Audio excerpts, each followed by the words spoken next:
So remember that first reading? It was a long time ago.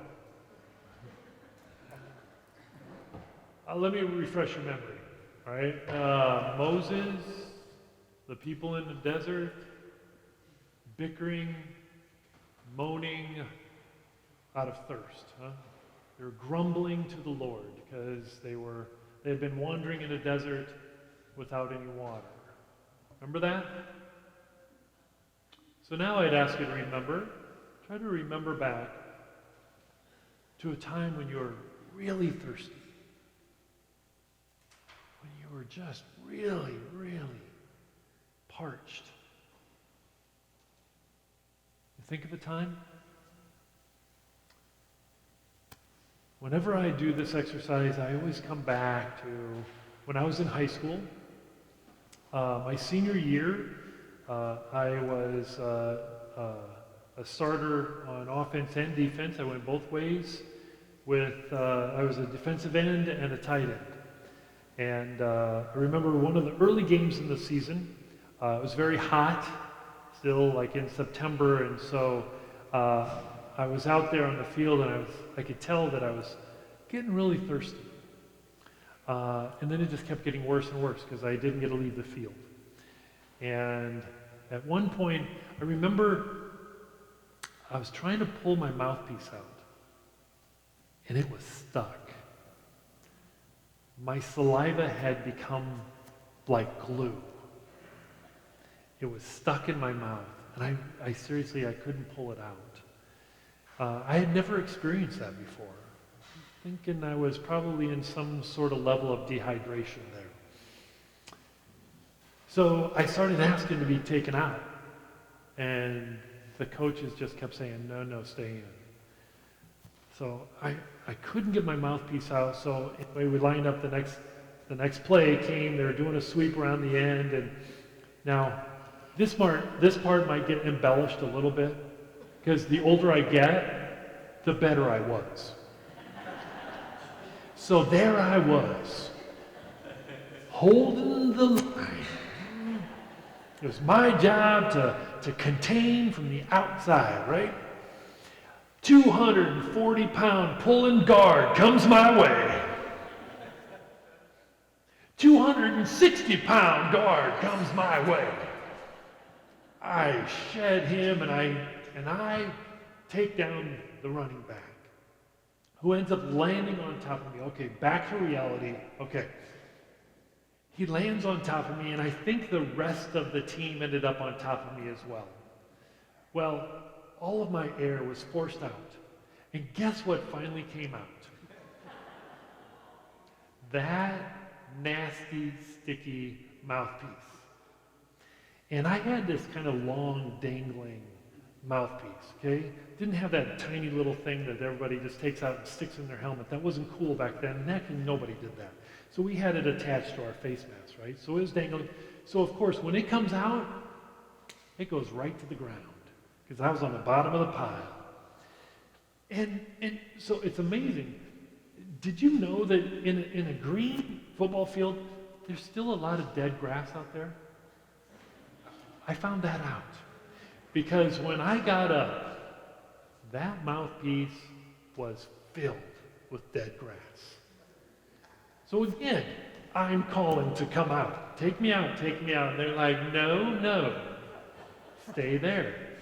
And then the referee probably sees that it was just this nasty, furry mouthpiece hanging from my face. He's like, son, put that mouthpiece in. Oh yeah. Stick that thing back in my mouth. That's what I think of when I think of dire thirst. In our gospel message, we have a story about thirst, but it's a different kind of thirst, isn't it? Jesus transforms a physical thirst to a spiritual thirst. Earlier this morning, we had our two elect, our RCIA candidates, were with us. We had them come and kneel before us for the scrutinies. they reminded all of us. And I just want to remind all of you, even though they're not here at this Mass, to continue to pray for them. Because they are a beautiful example for us. Philip and Joseph, the two young men who are journeying toward baptism in full communion with us at the Easter Vigil, they knelt in front of us. And they remind us of this journey of faith. Each of them have their own story, what has led them to this point. Just like every one of us have our own story. We have our journey of faith, right? And they remind us as they long, they thirst for what Jesus desires them to receive, just like that woman, that Samaritan woman at the well, so too, we are to be thirsty for the one who can give us life-giving water. Not just the water that will quench our physical thirst, but the one who will take us way beyond the physical to the eternal. And so they remind us of this journey. And this reading, the reason why we enter in back year after year with the RCIA people is because this reading, it talks about that journey. Did you notice that? That Samaritan woman, she started out completely unfamiliar with Jesus. This man who just was in front of her at the well. And she takes this journey to the point where she recognizes him as the Messiah, as the Christ, the one that they were waiting for. So we are called to reflect upon that, our own journey as well. One of the pieces of this story is that Jesus pointed out to her that he knew all of her sins.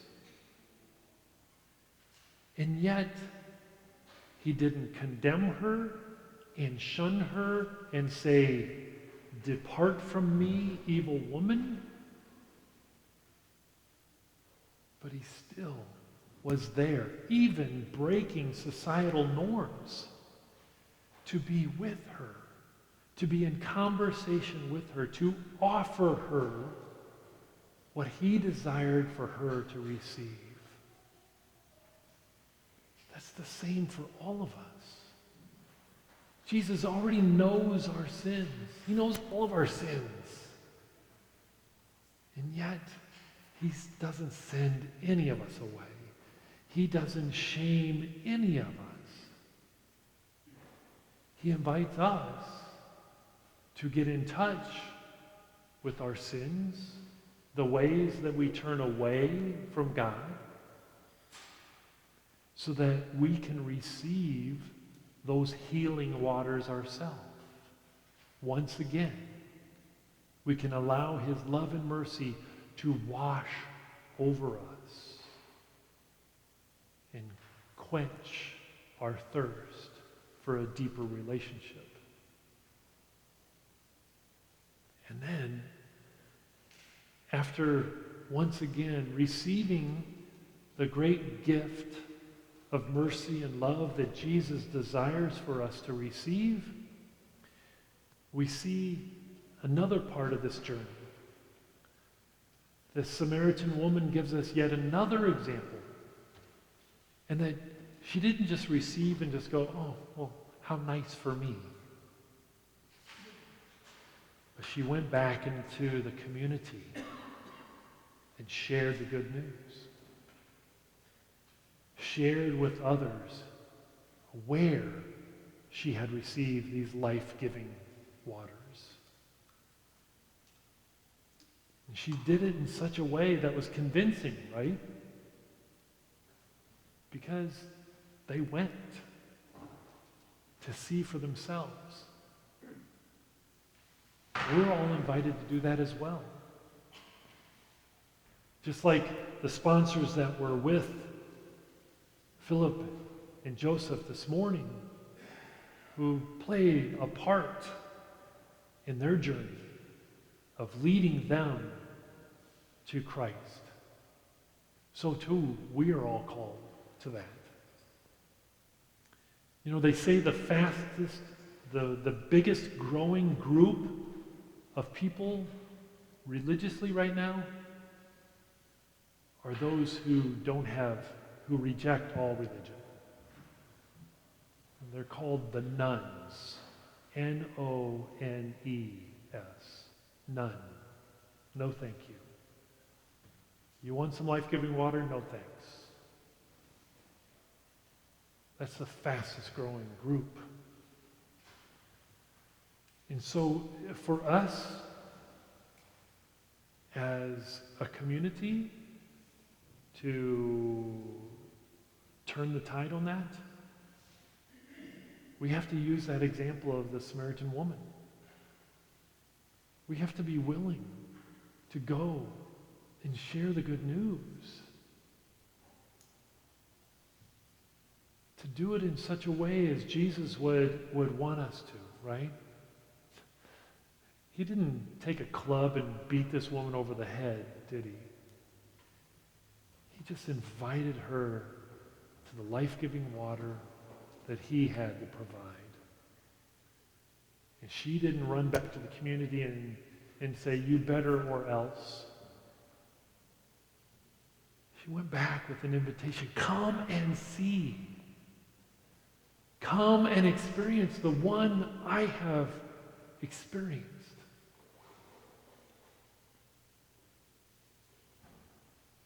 So let us all continue to thirst, continue to recognize who is the one that can quench our thirst, and let us receive